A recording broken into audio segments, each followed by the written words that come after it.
September 17th, 1953, Nellis Air Force Base, Nevada. The morning air shimmered with heat rising from the tarmac as Lieutenant General Glenn O. Barcus stood with arms crossed, squinting against the desert sun. His weathered face, mapped with the fine lines earned through 30 years of military service, betrayed nothing of his internal skepticism.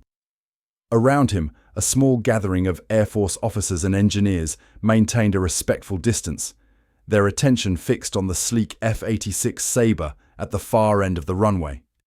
Inside the American jet sat a man who, just 26 days earlier, had been flying MiG-15s for the North Korean People's Army Air Force. No Kumsok's hands moved with practiced precision over the unfamiliar controls.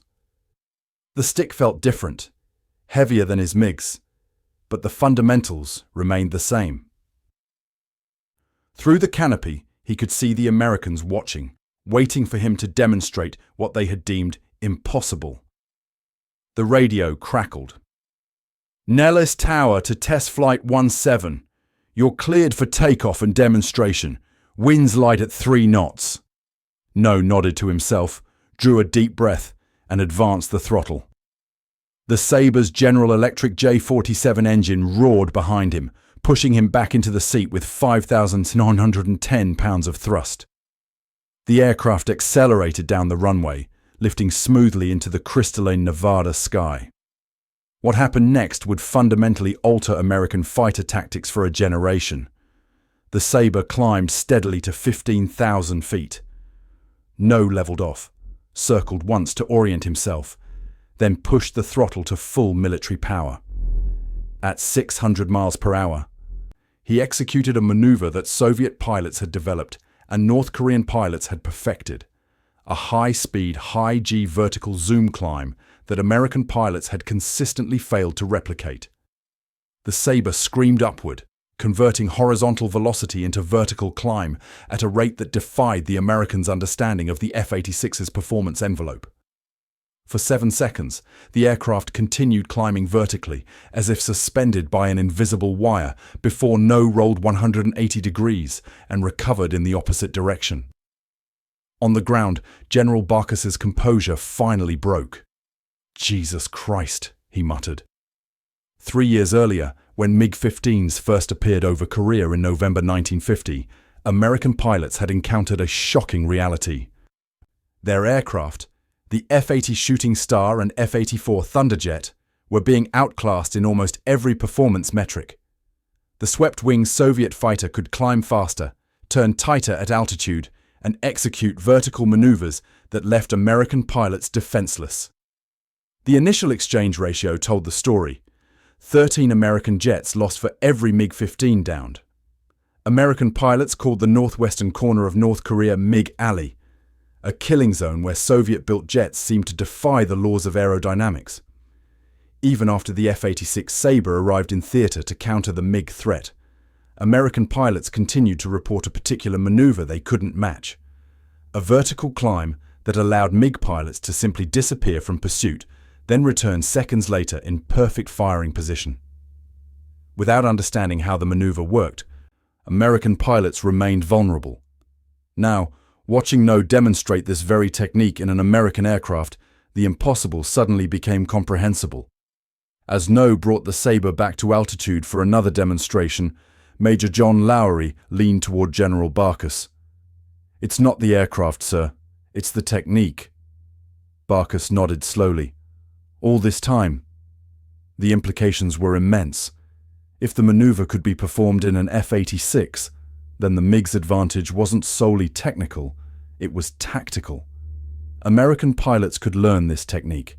They could neutralize the advantage that had cost dozens of American lives. No banked the Sabre and began another approach. His defection on September 21st, 1953, just 17 days earlier, had delivered to American intelligence the most valuable prize of the air war. Not just a functional MiG-15, but a skilled pilot who understood exactly how to fly it at the edge of its performance envelope. When No had landed his MiG at Kimpo Air Base in South Korea, the aircraft's red star still glistening under the morning sun, American intelligence officers could scarcely believe their good fortune. Here was the aircraft they had coveted, intact and operational.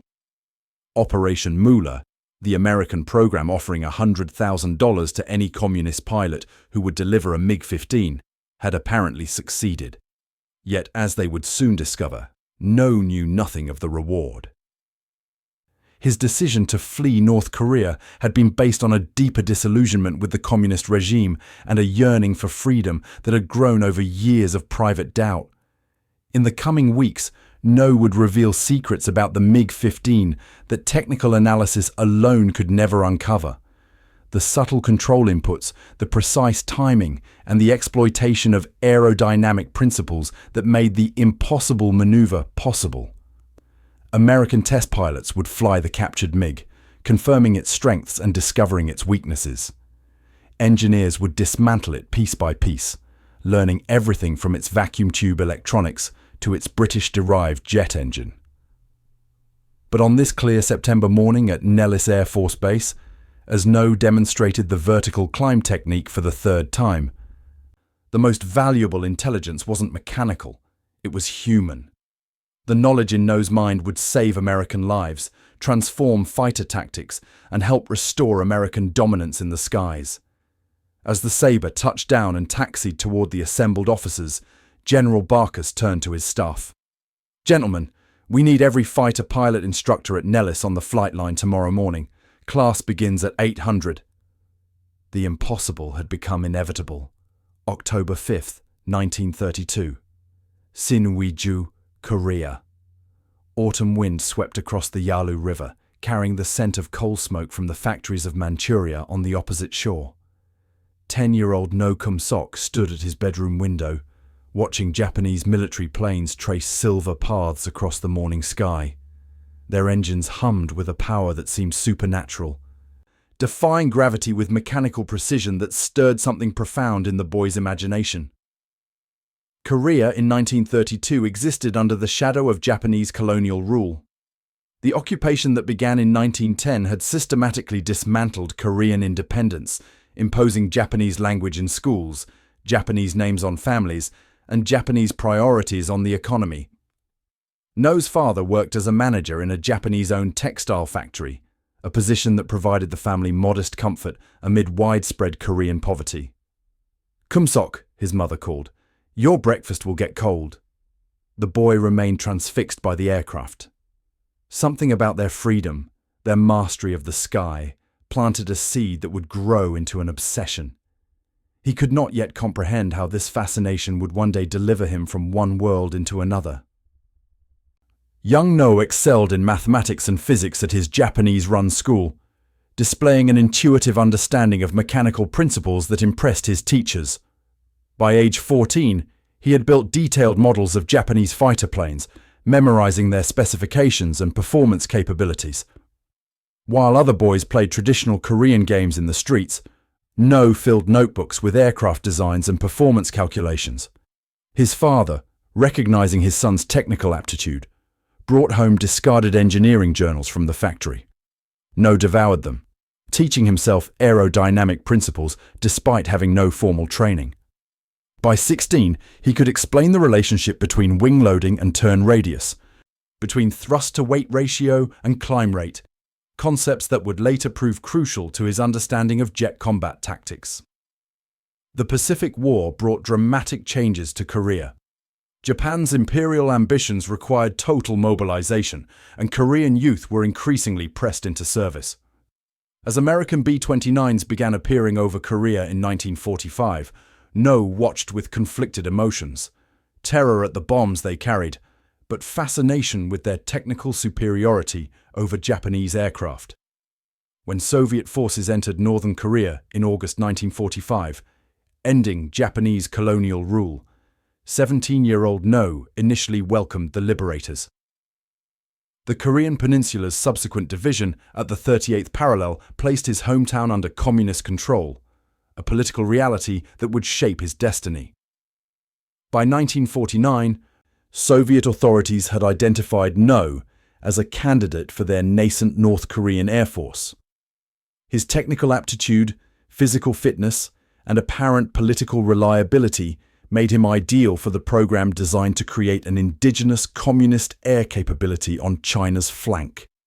"Your son has been selected for a special opportunity," the political officer told No's parents, his tone making clear this was not a request. "He will bring honor to Korea by learning to defend our skies." No was transported to the Soviet Union with 11 other Korean candidates, arriving at a secretive training base near Vladivostok in early 1950.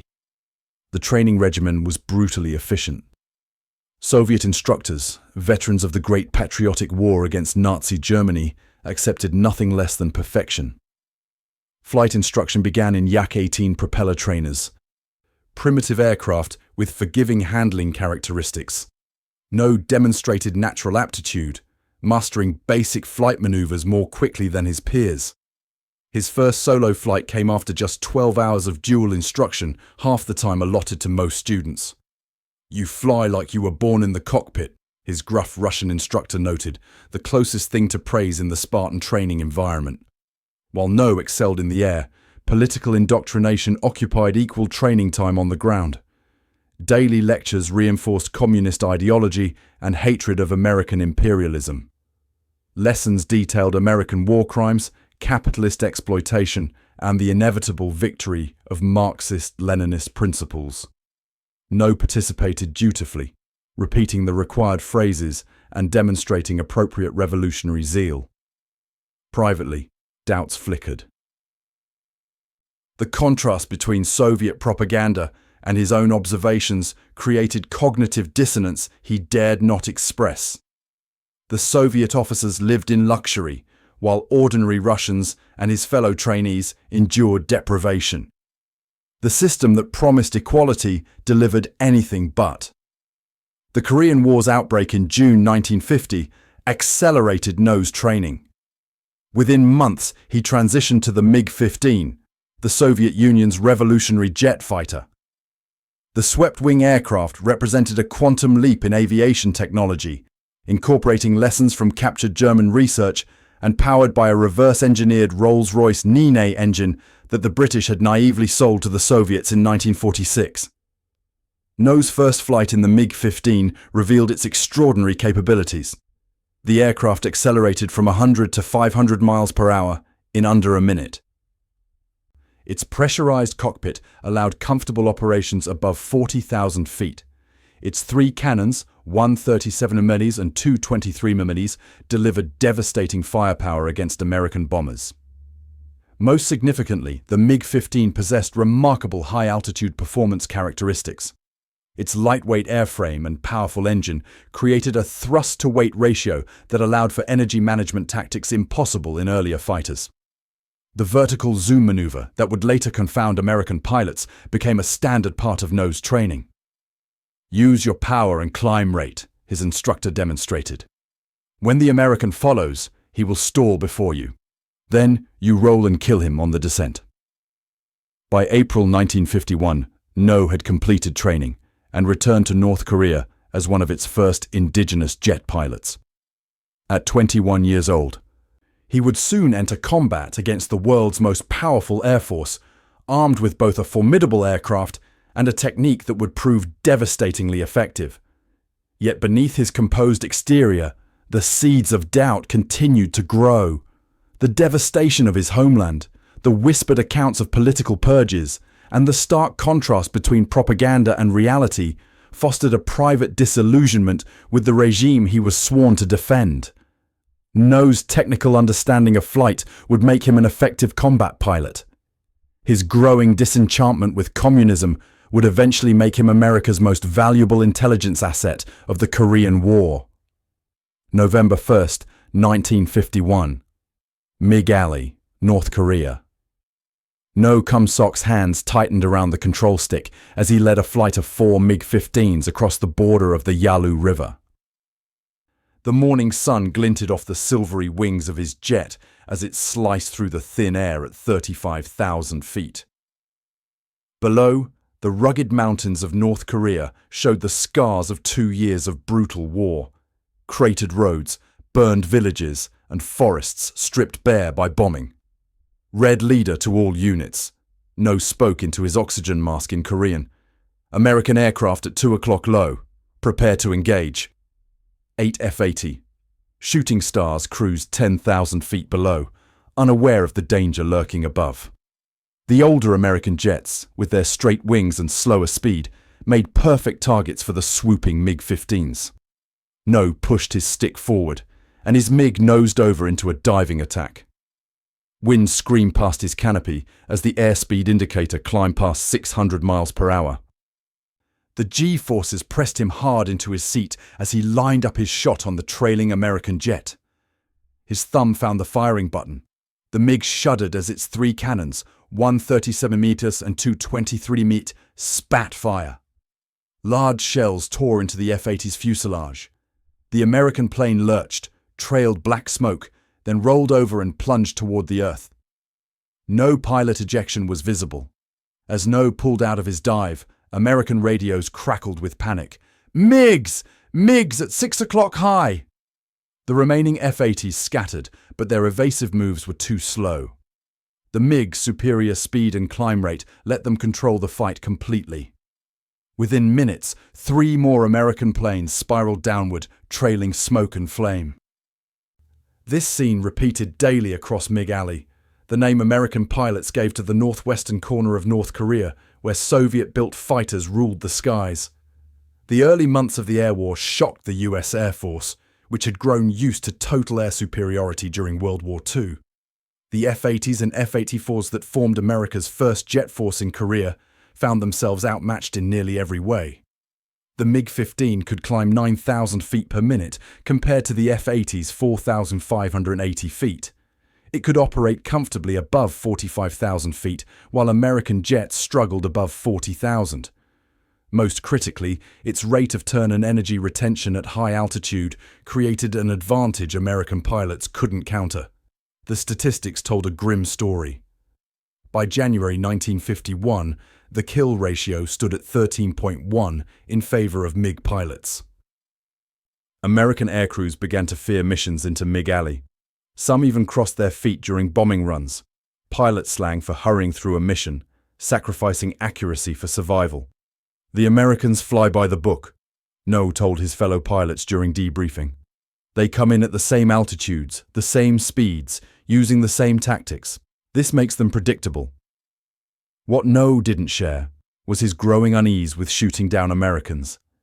Each fiery wreck represented not an abstract enemy, but a human being with family waiting at home.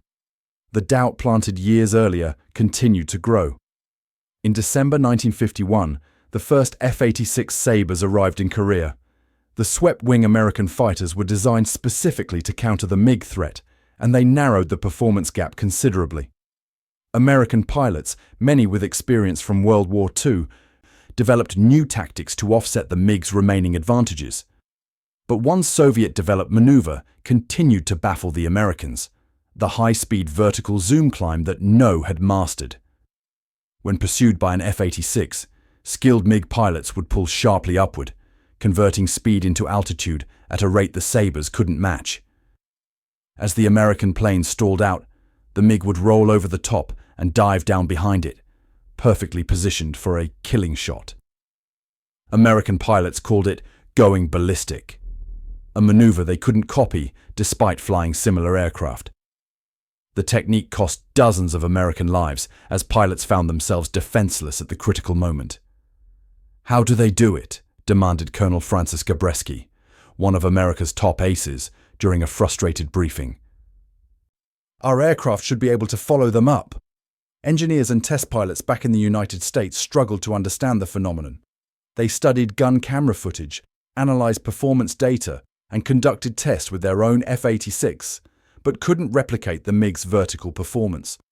What they didn't grasp was that the maneuver depended less on the aircraft's raw specifications and more on a precise sequence of control inputs that Soviet and North Korean pilots had perfected. It wasn't the MiG that made the difference, it was how it was flown. By mid-1952, No had scored 2 confirmed kills against American aircraft. His skill earned him command of his own flight and the respect of Soviet advisors. Outwardly, he remained the model communist pilot. repeating propaganda in political sessions and leading attacks against American imperialists. Inwardly, his resolve was crumbling. The gap between North Korean propaganda and reality widened daily. Food shortages gripped the country while party officials ate well. Executions for counter-revolutionary thoughts became commonplace. The promises of communist paradise contrasted sharply with the destruction all around him. Radio signals from American forces sometimes reached No's quarters at night. The music, the casual banter between DJs, and especially the news broadcasts painted a picture of American life that contradicted everything he'd been taught. Freedom began to seem not like a capitalist trick, but a genuine possibility. During a mission in April 1953, No's flight encountered a formation of F-86 over Sinanju. As the MiGs and Sabres tangled in a swirling dogfight, No found himself alone with a perfect shot at an American pilot who had become separated from his wingman. His thumb rested on the firing button. The American pilot never saw him. It would be his third kill, cementing his status as an ace. No's finger relaxed. He banked away, telling his commander later that his guns had jammed. In that moment, his decision was made. He would escape. He would take his MiG-15, the aircraft that had confounded American pilots for years, and deliver it into American hands. The war was winding down. An armistice seemed imminent. If he was going to act, it would have to be soon. September 21st, 1953. Sunan Airfield, North Korea. Dawn broke cold and clear over the airstrip, 30 kilometers north of Pyongyang. No Kumsok moved through his pre-flight ritual with practiced precision, his face betraying nothing of the turmoil within. His flight suit felt suddenly foreign against his skin, the material rough and constraining. Every gesture, every word had to appear normal to the ground crew, checking his MiG-15 biz. "Weather report shows clear conditions, Comrade Lieutenant," the crew chief reported, handing No his flight plan. "Routine patrol along the southern sector. 2 hours maximum." No nodded, scanning the document that authorized his flight. Everything seemed in order, exactly as he had hoped. The assignment placed him in a 4-ship formation patrolling the demilitarized zone. Standard procedure would eventually separate the aircraft by several kilometers as they swept their assigned sectors. "Engine checks complete. Fuel at maximum," the chief continued. "The new gun harmonization was completed yesterday." "Thank you," No replied. He climbed the ladder and settled into the cockpit, strapping himself into the seat that had become more familiar than his own bed over the past 2 years. His hands moved automatically through the startup sequence, each switch and dial confirming the readiness of the Soviet-built fighter. The distinctive whine of the Klimov VK-1 engine filled his ears as it spooled to life, vibrating through the airframe. No closed the canopy and signaled readiness to the tower. His MiG-15, bearing the tail number 2057, rolled forward to join the other 3 aircraft of his flight. Everything appeared routine, but No had spent months preparing for this moment. He had memorized the precise compass heading to Kimpo Air Base in South Korea, 171 degrees from Sunan. The distance was 195 kilometers, requiring approximately 17 minutes of flight time at normal cruise speed. He had studied maps, calculated fuel consumption, even practiced the English phrase, "I defect," should his radio work upon arrival. No had chosen today specifically because the armistice signed in July had reduced tensions, making his flight seem less threatening. American radar operators would be less likely to scramble interceptors immediately upon detecting a lone MiG crossing the DMZ. The morning sun would be behind him, making visual identification more difficult for North Korean observers. The 4 MiGs thundered down the runway in sequence, lifting into the sky at 15-second intervals.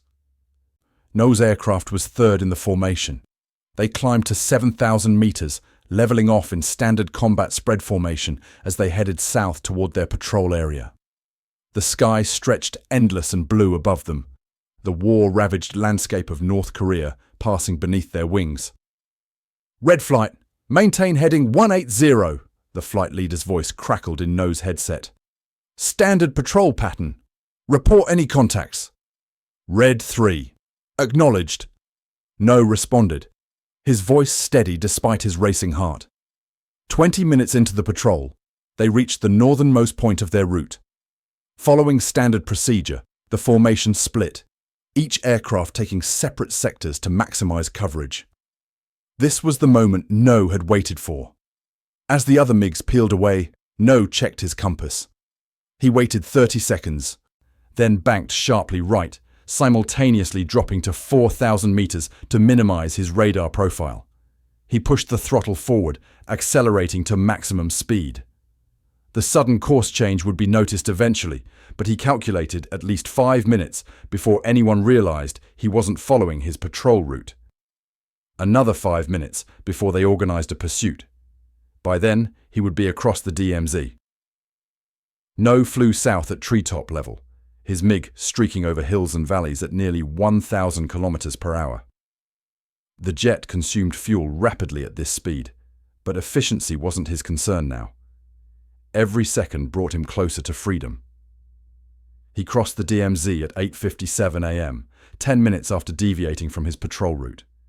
His heart pounded as he entered South Korean airspace, hands slick with sweat inside his flight gloves. The most dangerous part of his journey had just begun. American radar operators at a site codenamed Dentist detected the bogey crossing the DMZ at high speed. The unidentified aircraft was flying too fast and low for their early warning system to track effectively. "We have a single contact, bearing 171, speed approximately 600 knots, altitude 4,000 feet, the operator reported to the command post at Kimpo Air Base. "Appears to be heading directly for the field. "Scramble alert fighters," the duty officer ordered. 2 F-86 Sabres already on standby began rolling toward the runway. No spotted Kimpo Air Base on the horizon, its runway a concrete slash across the landscape. He reduced speed and began a gentle descent, careful not to make any maneuvers that might appear threatening. The MiG's distinctive profile would be clearly visible to American observers now. Anti-aircraft batteries swiveled to track him. Sirens wailed across the base as personnel scrambled to defensive positions. The silhouette of a MiG-15 approaching an American airbase represented everything they had been fighting against for 3 years. No's radio crackled with American voices speaking urgent English he couldn't understand. He continued his approach, throttling back further. To indicate peaceful intentions, he lowered his landing gear and flaps, universal aviation signals of non-hostile intent. The F-86 were now visible, climbing to intercept him. No knew he had seconds to make his intentions clear before they would fire. He waggled his wings, another universal sign of peaceful intent, and continued his approach to the runway. Captain Dave Carpenter, leader of the American interceptors, reported back to base. "Bogey is a MiG-15 with gear down. He appears to be attempting to land. Request instructions." "Escort him in. Weapons hot," came the terse reply. The Sabres took positions on either side of No's MiG, close enough that he could see the American pilot staring at him in disbelief. No nodded to them and pointed repeatedly toward the runway. At 9:14 a.m., the wheels of MiG-15 Biz number 2057 touched down on Kimpo's runway, sending puffs of smoke into the air as the tires made contact with American concrete. The aircraft rolled to a stop near the center of the field, its red star emblem standing in stark contrast to the surrounding American aircraft. No sat motionless for several seconds, letting the engines spool down. Armed American soldiers surrounded the aircraft, weapons trained on the cockpit. He opened the canopy slowly and raised his hands high above his head. An American officer approached cautiously, pistol drawn. "Do you speak English?" "I defect," No said, using one of the few English phrases he had practiced. He climbed out of the cockpit onto the wing, then jumped to the ground, removing his helmet to reveal a face younger than most had expected. 21 minutes after departing his patrol route, Lieutenant No Kumsok had delivered to American intelligence the most prized military asset of the Korean War, a fully operational MiG-15. The aircraft that had dominated the skies of MiG Alley now sat on an American runway, its secrets about to be revealed. As armed guards escorted him to a secure building, No felt an overwhelming sense of relief wash over him. The fear that had been his constant companion for months finally began to dissipate. The aircraft behind him represented his past. Somewhere ahead lay freedom and a future he could barely imagine. October 3rd, 1953, Wright-Patterson Air Force Base, Ohio. The massive hangar stood isolated from the main base, surrounded by armed guards and obscured from public view by temporary barriers. Inside, beneath the harsh glare of industrial lighting, MiG-15 Biz number 2057 rested on jacks, partially disassembled. Its Red Star insignia had been covered with American markings for the flight from Korea, but otherwise the aircraft remained exactly as No had delivered it. Engineers in white lab coats swarmed around the Soviet fighter, meticulously documenting every component, every material, every manufacturing technique. Some measured the precise thickness of the aluminum skin using micrometers. Others extracted samples of hydraulic fluid for chemical analysis. Still others photographed the cannon mounting brackets from multiple angles.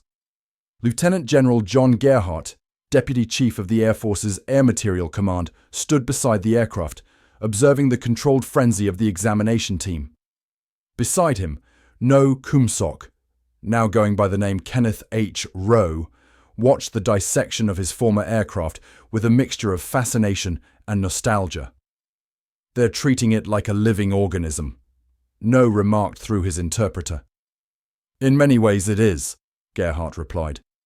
"This aircraft breathes air, consumes fuel, responds to controls. Understanding its anatomy will tell us how it thinks, how it fights." The MiG-15's arrival had triggered Operation Mueller's payment protocol, a $100,000 reward for the first communist pilot to deliver an intact aircraft. But when intelligence officers had mentioned the reward, No expressed genuine surprise. "I knew nothing of money," he had told them. "I came for freedom." Now 12 days after his landing at Kimpo, No's knowledge was proving even more valuable than the aircraft itself. The MiG's mechanics could be understood through engineering analysis, but its combat capabilities, particularly the vertical maneuver that had baffled American pilots, required No's expertise. In the hangar's corner, a group of test pilots gathered around a chalkboard where No was sketching the procedure for the impossible climbing maneuver. His English was limited, but aviation terms formed a common language, supplemented by hand gestures and occasional translation. "American pilots pull back too quickly," No explained, demonstrating with his hand. "MiG lighter than Sabre. Engine power is similar but less weight. Must convert speed to altitude gradually." He drew a curved line on the board, showing how the maneuver required a precise sequence of control inputs. Not an abrupt pull-up that would bleed energy too quickly, but a progressive tightening of the climb that preserved momentum. "Begin at 600 knots minimum," he continued. "Pull 4G initially, then reduce to 2G as speed decreases. Maintain pitch attitude regardless of speed decay. Aircraft will continue upward on momentum even after thrust is no longer sufficient." Major Chuck Yeager, the legendary test pilot who had broken the sound barrier 6 years earlier, watched with intense focus.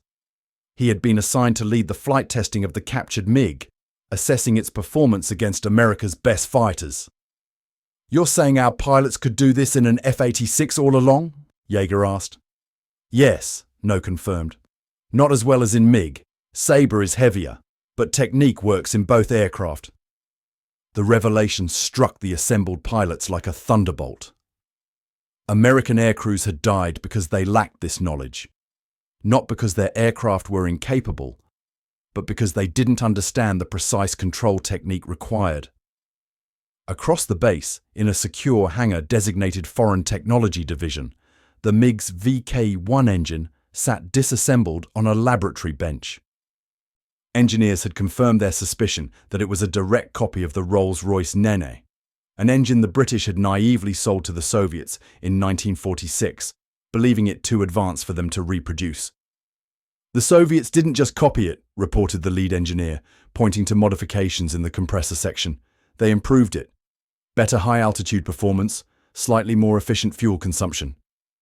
Similar surprises emerged throughout the technical evaluation. The MiG's hydraulic system used a synthetic fluid more resistant to extreme temperatures than American equivalents. Its cannon shells contained tungsten cores for greater armor penetration. Its airframe structure was simpler than American designs, but sacrificed little in strength. "We've been fighting this thing for 3 years," General Gerhardt noted. "And only now do we truly understand it." The technical analysis continued around the clock, with teams working in shifts to extract every possible insight from the aircraft.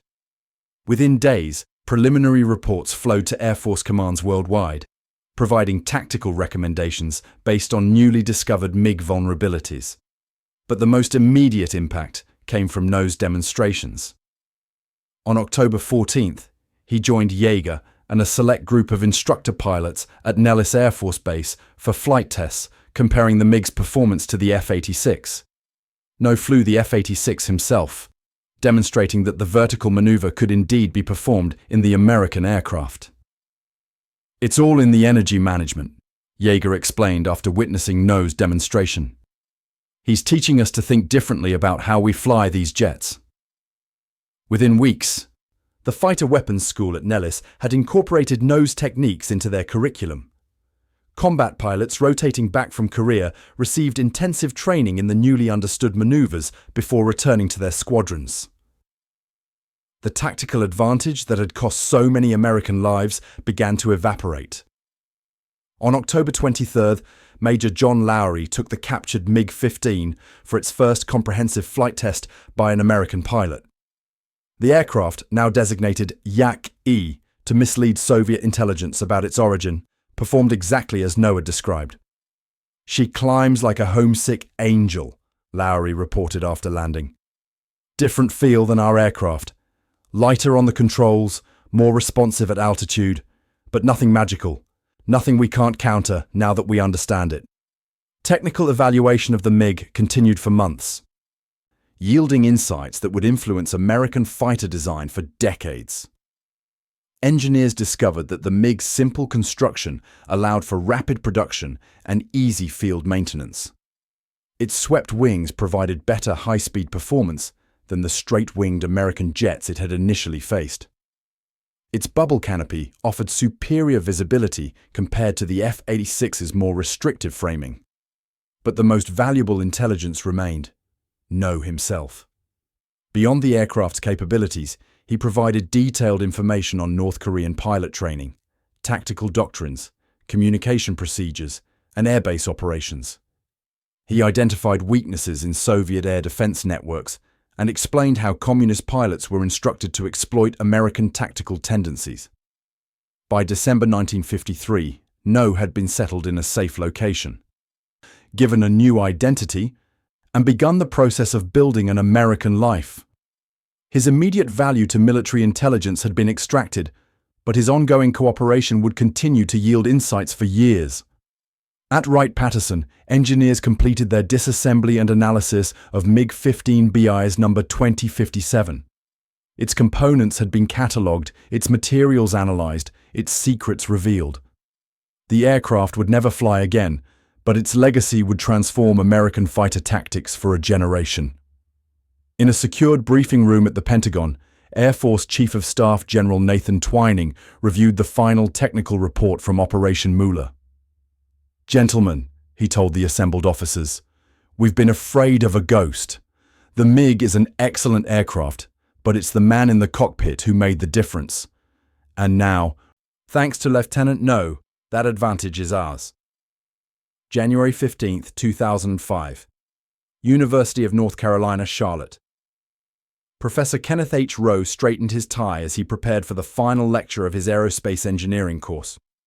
At 72, his hair had turned white, but his posture remained military straight, a habit formed during his days as a fighter pilot half a century earlier. Through the classroom window, snow dusted the campus grounds, a world away from the Korean skies where he had once flown.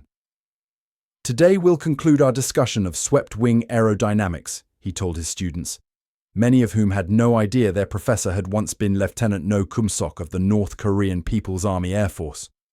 Fewer still knew that their mild-mannered instructor had executed one of the most significant intelligence coups of the Cold War. The knowledge No had brought to America in 1953 had transformed air combat doctrine throughout the remainder of the Cold War. The vertical maneuver he demonstrated, the technique American pilots had deemed impossible, became standard training for fighter pilots within months of his defection. By early 1954, the kill ratio in Korea had shifted dramatically. Where MiGs had once enjoyed a 13.1 advantage, American F-86 now achieved 8.1 superiority when engaging communist aircraft. The tactical adjustments based on No's insights had immediate impact, saving countless American lives.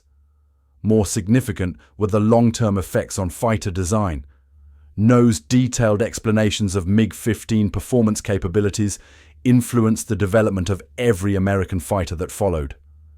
The F-100 Super Sabre, America's first supersonic fighter, incorporated lessons from the captured MiG, particularly in high-altitude performance parameters. Engineers designing the legendary F-4 Phantom specifically addressed vulnerabilities No had identified in American tactics and equipment. Energy management remains the fundamental principle of air combat, Rowe explained to his students, drawing a parabolic curve on the whiteboard that illustrated the exchange between kinetic and potential energy, the same principle that had underlaid the impossible maneuver. An aircraft with a lower energy state can never dictate the terms of an engagement. After his defection, No had embraced America completely. He received the $100,000 Operation Moolah reward despite being unaware of it when he defected. The money, equivalent to nearly $1 million in today's currency, provided financial security as he built a new life. He legally changed his name to Kenneth H. Rowe, earned an engineering degree from the University of Delaware in 1958, and became a U.S. citizen the following year. He married an American woman, raised children who grew up with no awareness of their father's past, and built a career as an aeronautical engineer for Boeing, General Dynamics, and other defense contractors. Few of his colleagues knew they worked alongside the man who had delivered America's intelligence windfall. His contributions to aircraft design drew partly on his unique perspective. Having flown both Soviet and American aircraft, he understood their comparative strengths and weaknesses with rare clarity. The technical evaluation of his MiG-15 had yielded crucial insights. American engineers discovered the Soviets used heavier but more durable materials in critical components. They noted the simpler systems that sacrificed some performance but enhanced reliability in field conditions. Most importantly, they identified vulnerabilities that could be exploited by American pilots. The MiG turned better at high altitude but became unstable in certain role configurations, a classified Air Force report concluded. This instability can be induced by specific attack profiles that force the MiG pilot to make rapid control corrections. These findings directly informed tactics taught to American pilots throughout the Vietnam War. When Soviet-built MiG-17s and MiG-21s appeared over North Vietnam, American aircrews faced familiar technology. The fundamental understanding of Soviet design philosophy, gained largely through No's defection, provided crucial advantages in developing countermeasures. Beyond the tactical realm, No's defection offered psychological victory during the darkest days of the Cold War. In an era when American technological superiority seemed threatened by Soviet achievements like Sputnik, the revelation that America's enemies weren't 10 feet tall provided reassurance. If the fearsome MiG-15 could be understood and defeated, perhaps the Soviet threat could be contained. The greatest value of the MiG wasn't the hardware, General Mark Welsh would later observe during a lecture at the Air Force Academy. It was the demystification. We stopped fearing what we didn't understand. In 2005, Rowe finally revealed his extraordinary story in a memoir titled A MiG-15 to Freedom. The book detailed his journey from Japanese-occupied Korea through his Soviet training and eventual defection. For many former colleagues, the revelation explained the professor's uncanny understanding of both American and Soviet aircraft design principles. His students, upon learning their instructor's history, asked why he had waited so long to share his story. "America gave me freedom, opportunity, and a new life," he explained. "I didn't want to be defined by a single day in September 1953. I wanted to be known for what I built here, not just what I brought with me." The MiG-15 Biz he had delivered to American intelligence never flew again after its evaluation. For decades it sat in storage, occasionally studied by engineers seeking specific technical details. In 1991, following the Soviet Union's collapse, the aircraft was finally declassified and placed on display at the National Museum of the United States Air Force in Dayton, Ohio. There it stands today, its red star restored, a silent testament to a moment when a single pilot's decision altered the balance of air power. Museum visitors reading the display placard learned the aircraft was flown to South Korea by a defecting North Korean pilot, but few comprehend the full significance of that act. After retiring from teaching in 2010, Rowe occasionally spoke at Air Force gatherings, where aging pilots who had flown F-86 in Korea treated him with profound respect. Some had lost friends to the very technique No had demystified. Others had used his insights to survive combat. All recognized the courage required to fly a MiG-15 into enemy territory with no guarantee of survival. "I didn't know if they would shoot me down," he told them. "I only knew I couldn't continue living without freedom."